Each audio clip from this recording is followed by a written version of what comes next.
Vera owns a boutique cupcake shop, and her tasty treats are quite popular with her customers. She sells 200 cupcakes every day. Unfortunately, her tiny bakery is at maximum capacity, and with increased rent payments, she is losing money.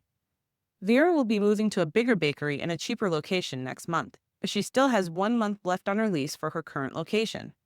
She can't decide between two options: to close the old location right away, or to keep operating until the new facility opens. As a skilled business person, Vera must make a decision based on profit. Therefore, she sketches out her financial situation. She sells each cupcake for $4, which is pretty high, but she doesn't think she can raise that price. This is her revenue for each cupcake. The ingredients for making each cupcake, which include flour, eggs, chocolate, and sugar, cost $3. These are her marginal cost, or the additional cost it takes to bake a new cupcake. The rent for the bakery is her fixed cost, meaning that it will not change no matter how many cupcakes she bakes. The landlord will still expect that check at the end of the month no matter how much she produces. On average, her rent comes to about $300 each day. Vera considered simply closing the small location. If she puts a lock on the front door and walks away, she would still have to pay $300 a day for rent. Of course, she won't pay for the ingredients, but she won't get any revenue either.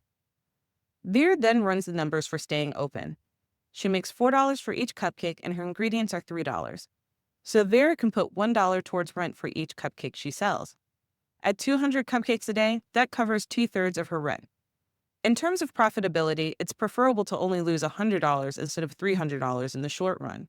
In other words, when the price for a product is greater than the marginal cost it takes to make it, the firm should stay open in the short run no matter how high its fixed costs are.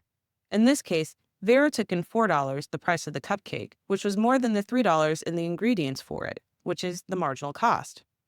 By bringing in revenue, she can offset some of the burden of her high rent costs.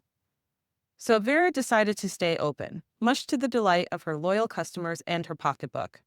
They are excited for her to move to her bigger location, but thanks to the short-run shutdown rule, they will not have to take a break from eating Vera's cupcakes.